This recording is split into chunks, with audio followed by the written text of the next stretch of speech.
People, processes, tools, service providers.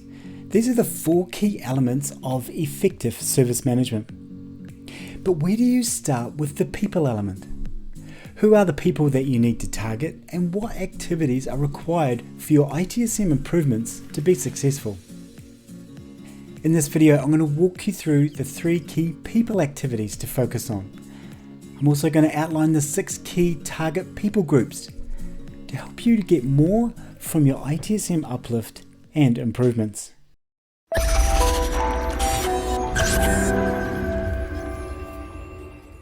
If we're just meeting for the first time, my name's Kirk Penn and I'm the Principal Advisory Consultant at Service Management Specialists.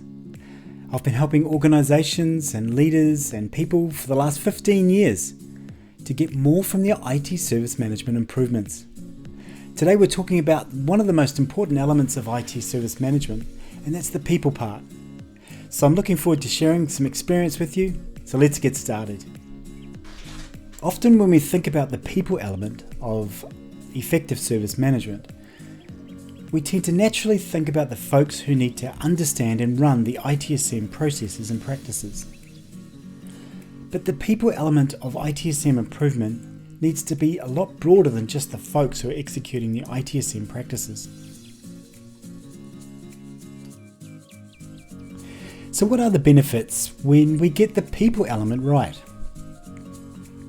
Well, first of all, creativity. So when people are feeling good and they understand what the boundaries are of their role, what they're actually doing, feeling confident, they can take a lot more creative way of being able to get those outcomes and share them with other folks as well. Second one is really around the employee retention and morale. So obviously when things are clear, people understand what they need to do, what the expectations are, and they're feeling good about things, then that retention and the morale is a whole lot higher as well. Third one is really focused at the adaptability to change. So again, when we understand what the boundaries are, what we're actually doing, then our ability to be able to adapt to change is a lot more effective, but also when we foster a culture of always change, but something that can be manageable, obviously organizations get the benefit of that kind of culture. Fourth one is really focusing on the risk mitigation. So risk mitigation, when we've got people who are feeling good, obviously understand what they need to do, then they're a lot more open to being able to understand what risks are, but also they foster an attitude of being able to deal with things as they come up as well. The fifth one really is around enhanced collaboration. So again, when there's some confidence, when there's a real culture that the people elements are right, then the ability to be able to collaborate, trust each other and work with each other is a lot higher as well. Number 6 really is looking at the increased efficiency. So organizations who have got that people element right are enjoying the ability for teams to be a lot more effective. And we often talk about high performing teams, but when people are feeling good, when they're doing the right thing, when they've got the boundaries and they're crystal clear, there's a culture of improvement, then obviously efficiency is going to go up as well. The next one is around higher employee satisfaction. When people are clear about what they need to do, they understand what they need to do to be able to achieve success, and they're a lot more comfortable in obviously talking to their boss, but also they're satisfied in themselves. Then finally, around the last benefit in terms of getting the people element right, it's all about cost saving. So there's no doubt that when people are delivering, when people are optimized in terms of what they're doing, they're completely aligned to their skill sets, then there's significant cost savings that come with that as well. So obviously not having to re-employ people or spend money in educating folks as well. It just becomes a natural way for folks to be able to build on that culture as well. So cost saving is significant. So what are the 3 people activities required when improving or implementing ITSM? Well, the first one really is organizational change. And really what this is, it's really about pointing out the parts that are going to change in order for us to be able to implement something new or improve something new. And what that means for them as well. That's really what we mean around organizational change. So there's a lot of coordination that needs to happen around this. but it's significantly important in terms of one of those 3 people activities. Second one is around communications. So again, how are we going to communicate change? How are we going to tell folks that there's some change coming, that this is what it means for you?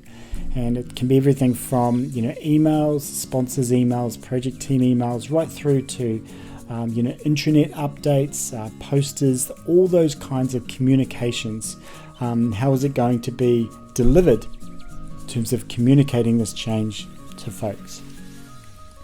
And then finally, the last 3 key activity for people is around training. And so training really is about getting your hands on either systems, understanding what that change is, and this is what it means for you, and this is how you do it. Can be either in systems, can be functionally, could be a process change, but we're giving people the opportunity to understand what the change is, and this is how you go about it. So training is the last in terms of those key people activities. So in terms of a recap, the 3 people activities are organizational change, understanding what is going to change and how you're going to be able to communicate that. The second one is around communications. So how are we going to advise you? How are we going to let you know? How are we going to ensure that you understand what's going to happen? Then finally, training. So these are the parts that you'll need to do differently, and this is how you go about it. So who are the 6 people types that need to have that we need to consider when we're considering the people element in effective service management? Well, the first one is really the visionaries. These are the strategic folks that are out there developing roadmaps, developing ways in which things are going to happen in the future. Second one is the sponsors. So these are typically the ones who have either provided the funding or can organize the funding lines into improvements and initiatives. Really important people that they understand the people parts of effective service management. Third one is around the project implementation teams and implementers. So this is the folks that are actually doing the doing as part of the project. So they're the building of new capabilities, perhaps new processes, making changes to tool sets. These are the project implementation teams and the implementers. Fourth one is the owners of the processes or the technologies or the capabilities. Typically either line managers or someone who owns things that are going to change. 5 is the partners. So these are your service providers who plug into your service, into your ecosystem. They need to be aware and understand what the change around that people part is as well. Finally, number 6 is the doers or the operational folks who are actually going to be left with this change once the project or once the improvement or the uplift has happened. So again, really important stakeholders, and they are the final one in the 6 people types. But there's one more, and I wanted to give you this in terms of a bonus. The last one is the recipients or the end users. So a classic example may be the folks who are going to a service catalogue, and they are the ones who are going to be filling out forms. These are really important that they understand that there's some change that's happened as well. So they are the 7 people types that will be impacted, and it's important that you have some type of strategy around each one of these groups as well. If you've enjoyed this video, then please check out the rest of our videos on our YouTube channel, Service Management Specialists. Each week we drop a new video focused at tips and tools for helping you to improve your ITSM. You've also got the opportunity to download our latest ebook. It's a step-by-step guide to help you to implement your ITSM implementation more effectively. So there's a blueprint there for you to download that's free of charge. Just click on the link in the description, or go to servicemanagementspecialists.com ESME book. Thank you very much for your time today. Really appreciated bringing this to you. If you've got any questions or need any help, then please feel free to reach out to us. Until next time, thank you very much.